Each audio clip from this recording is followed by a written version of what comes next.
Assalamualaikum warahmatullahi wabarakatuh. Saya Johnson sebagai ketua kelompok 4 dengan lambang pohon beringin. Saya akan memperkenalkan anggota kelompok saya. Assalamualaikum warahmatullahi wabarakatuh. Nama saya Bima Adiaksa. Saya akan menjelaskan unit 1 tentang menghargai keberagaman identitas. Assalamualaikum, nama saya Evan Setiawan. Assalamualaikum warahmatullahi wabarakatuh. Nama saya Cahyuni. Saya akan menjelaskan dan membacakan tentang nenek moyang dan kolaborasi keberagaman. Assalamualaikum warahmatullahi wabarakatuh. Perkenalkan, nama saya Rizka Idoferdia. Di sini saya akan membacakan pertukaran budaya pada pentas global dan manfaat pertukaran budaya di pentas global. Assalamualaikum warahmatullahi wabarakatuh. Perkenalkan, nama saya Pradiva Sagita Rahma. Assalamualaikum warahmatullahi wabarakatuh. Perkenalkan, nama saya Siti Tari. Saya akan membacakan belajar dari kekayaan tradisi Dan akan membacakan filosofi dari lambang kelompok saya dan peraturan kelompok filosofi pohon beringin dalam kebudayaan. Pohon beringin adalah simbol dari sila ketiga Pancasila, Persatuan Indonesia. Banyak jenis populasi pohon di wilayah kita seperti pohon beringin, himeng atau mikrokarpa, beringin putih, beringin India, beringin preh, beringin Afrika, beringin teluk moreton, beringin pancekik Florida, Benjamin variege, beringin preh atau retusa, beringin Australia, dan sebagainya. Batang besar dengan akar melengkung besar di atas permukaan tanah, beringin ini biasanya tumbuh di atas pohon lain dan perlahan menutupi pohon inangnya. Menariknya, di musim hujan, pohon akan mengeluarkan akar gantung atau akar terakhir. Ada jenis pohon beringin pancekik Florida atau Ficus aurea. Pohon ini memiliki getah yang bisa menjadi bahan baku utama pembuatan permen karet.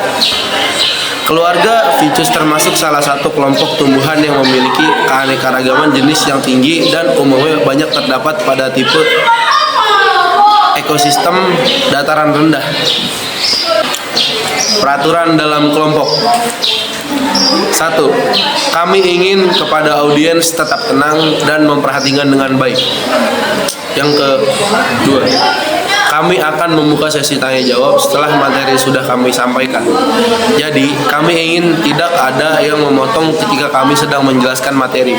Yang ketiga, pertanyaan kami batasi setiap kelompok hanya bisa mengajukan 2 pertanyaan.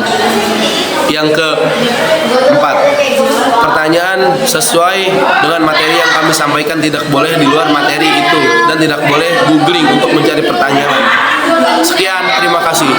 Sebelum kita masuk ke pembahasan materi tentang menghargai keberagaman identitas, kita harus tahu asal-muasalnya terlebih dahulu, yaitu manusia sebagai makhluk sosial. Pengertian manusia sebagai makhluk sosial adalah manusia selalu berinteraksi dengan manusia lainnya. Seseorang manusia tidak dapat mencapai keinginannya tanpa bantuan dari manusia lainnya. Manusia menjalankan perannya dengan menggunakan simbol. Simbol itu digunakan untuk mengkomunikasikan pikiran serta perasaannya. Manusia menyadari bahwa ia tidak bisa hidup tanpa bantuan dari manusia lainnya. Akan tetapi, masih banyak yang tidak mengetahui tentang manusia adalah makhluk sosial.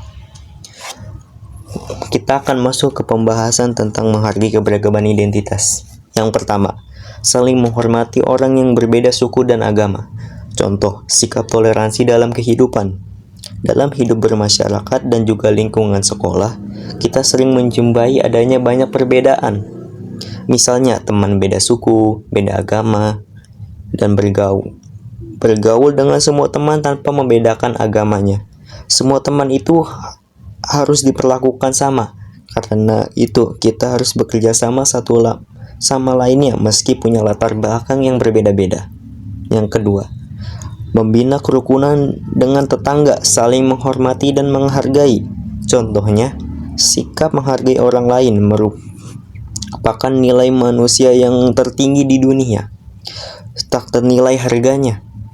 Dimanapun dan kemanapun kita berada, Jika kita bersikap menghormati dan menghargai orang lain, maka hati orang lain akan terbuka dan akan baik menghormati kepada kita. Saya akan membacakan tentang menghargai keberagaman identitas melanjutkan yang telah dibacakan oleh Bima.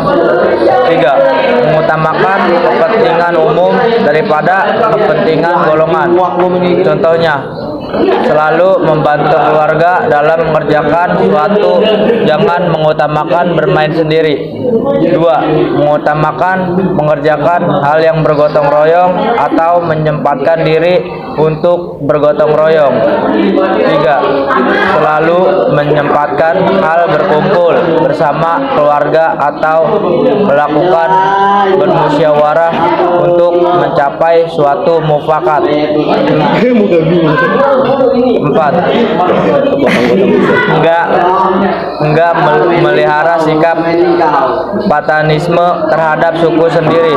Contohnya, karena negara kita memiliki berbagai beragam suku, agama, dan budaya, sehingga apabila kita memiliki sikap fanatisme yang berlebihan terhadap budaya, suku, dan agama kita, maka bisa saja akan menimbulkan konflik antar suku, agama, dan budaya yang lainnya. 5. Belajar dan memperkenalkan suku dan budaya lainnya pada masyarakat dunia. Contohnya, cara memperkenalkan budaya negara Indonesia adalah dengan memperkenalkan tari-tarian, musik, dan nyanyian, makanan, batik, fotoboard, kostum tradisional, wisata, bahasa yang baik dan benar. Dengan menulis, kita dapat mempromosikan budaya Indonesia di dunia internasional.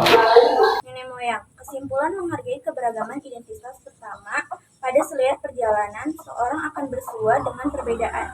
Ketidaksamaan IN mewujud dalam tampilan fisik atau bahasa dituturkan. Pada bahasa yang sama sekalipun, ada dialek yang berlainan sehingga tetap ada keberagaman dalam sebuah identitas yang pada awalnya kita yakini ada. Pada setiap identitas yang melekat ada keberagaman digana dibentuk terjadi melalui proses perjumpaan budaya yang melintas batas-batas geografis yang sangat mungkin tercipta karena ada yang kita huni sesungguhnya saling terhubung. Kolaborasi keberagaman. Kolaborasi budaya merupakan sebuah proses sama antar masyarakat yang punya kebudayaan berbeda untuk mencapai tujuan bersama. Tujuan bersama yang ingin dicapai adalah melestarikan kebudayaan warisan leluhur supaya tetap bisa diwariskan kepada generasi-generasi selanjutnya. Kolaborasi budaya juga mendorong mengembangkan kecerdasan dan keaktivitas budaya masyarakat. Budaya adalah potensi dan juga kekayaan berharga yang harus dijaga dan terus diperkenalkan supaya tetap lestari. Mengapa kita perlu mengadakan kolaborasi budaya? Berikut penjelasannya karena untuk 1. Melestarikan dan mengelola keberagaman, 2. Memperkenalkan budaya, 3. Saling menghargai perbedaan, 4. Mengembangkan kecerdasan budaya, 5. Mengembangkan kreativitas. Sekian, itu saja yang ingin. Pertukaran budaya pada pentas global adalah proses masuk dan dikenalkannya suatu budaya asing ke suatu wilayah sehingga bisa saling mengenal. Dan pertukaran budaya pada dasarnya adalah suatu cara baru mengenalkan dua budaya baru yang berbeda dan berpotensi untuk menciptakan suatu budaya baru dari hasil peleburan kedua budaya tersebut. Pertukaran budaya ini diawali dengan pengenalan suatu budaya ke suatu wilayah, dan budaya tersebut kemudian mulai diterapkan dalam kehidupan masyarakat. Pada fase inilah masyarakat bisa meleburkan budaya baru dengan budaya lama dan melahirkan budaya baru, di mana budaya baru tersebut bisa tercipta akibat peleburan budaya lokal dengan budaya asing tersebut. Manfaat pertukaran budaya di pentas global. Manfaat pertukaran budaya di pentas global bagi Indonesia adalah Indonesia bisa menunjukkan dan mengenalkan budaya lokal kepada luar negeri. Di sisi lain, Indonesia bisa mengenal kebudayaannya negara lain. Terima kasih. Wassalamualaikum warahmatullahi wabarakatuh. Saya ingin membacakan dampak positif dan negatifnya dari pertukaran budaya adalah dampak positif. 1. Memicu pembaharuan kesenian. 2. Memudahkan memperkenalkan budaya kita ke seluruh dunia atau internasional. Dampak negatif. 1. Pudarnya nilai-nilai budaya lokal. 2. Hilangnya kesenian tradisional. Cara mengatasi dampak negatif dari pertukaran budaya. Untuk mengatasi dampak negatif dari pertukaran budaya tersebut, kita harus lebih memperkuat kebudayaan kita agar tidak termakan oleh masuknya budaya luar tersebut ke Indonesia. Nah, kita bisa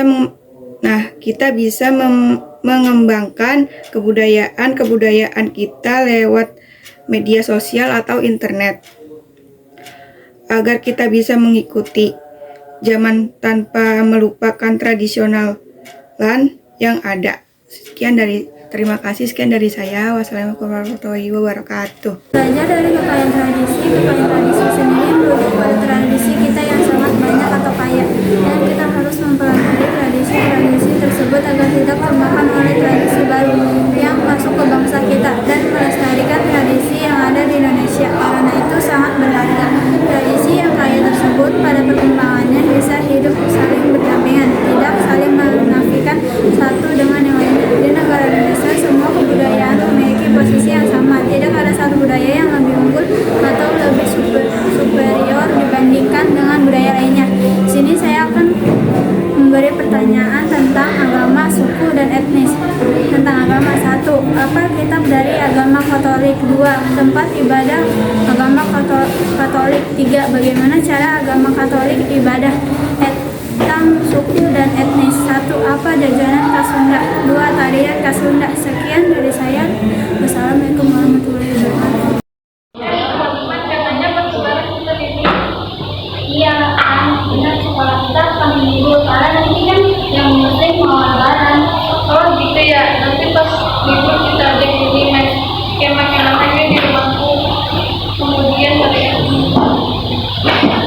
ayo nih abang-abang, kamu bisa ikut kami untuk bertema pada liburan nanti? Wah, itu bagus, sebenarnya seru sih, tapi aku gak bisa ikutan karena habis lebaran. Nah, emangnya kamu gak bisa ya kalau kali ini sudah lebaran? Gak bisa kan? Aku harus lebaran lagi nih, sekali. Emang lebaran itu apa sih? Lebaran itu perayaan haji berislam. Jadi kita mewujudkan rasa syukur itu dengan melaksanakan sholat Idul Fitri dan bersilaturahmi baik, karena kita telah berpuasa selama 30 hari. Ya udahlah ya, maaf aku sama-sama kamu. Mas,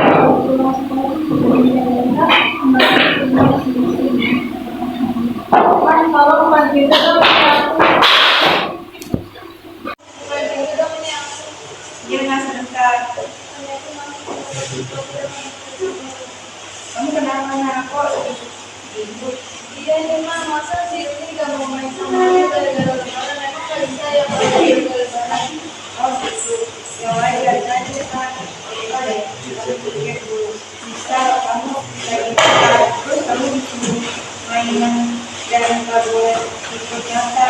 Kamu mau nggak? Ya mau lah mah. Nah, berarti juga sama dengan Pri. Dia juga mau melaksanakan hari lainnya. Jadi kamu harus menghargai dia ya. Kemudian ini namanya toleransi. Ya bang, maafin aku ya mak. Aku ya kemarin sama aku baru tahu apa itu toleransi. Dia kan nggak apa-apa ya. Itu kan salah satu menunjukkan toleransi itu. Wah, berarti itu masuk tunggu ya. Punten A, mau nanya nih. Nya sok. Sebelumnya A orang Sunda. Nya. Saya mau nanya tentang Sunda nih. Contohnya kayak jajanan orang Sunda tuh apa sih? Contohnya. Jajanan Sunda nya loba, bisa disebut aya loba lah pokoknya, aya cilung, cireng, tah cimin nya, tah dijina teh ti aci tah ku situ teh nya ku situ teh. Loba pokoknya mah. Terus sama tarian-tarian Sunda tuh apa sih? Anu uing nyaho tarian Sunda teh aya anu ngaranna jaipong. Jaipongnya. Nya eta tarian khas Sunda lah. Keren eta. bade dicontoh. Nya Terus sama contoh laguan Sunda tuh apa sih ya? laguan Sunda aya es lilin tah nu uing nyaho mobil butut. Mana nyaho mobil butut? Nyaho. Nya eta tah. Tahu Kak. Nah, nu keur viral ayeuna tah. Apa tuh, Kak?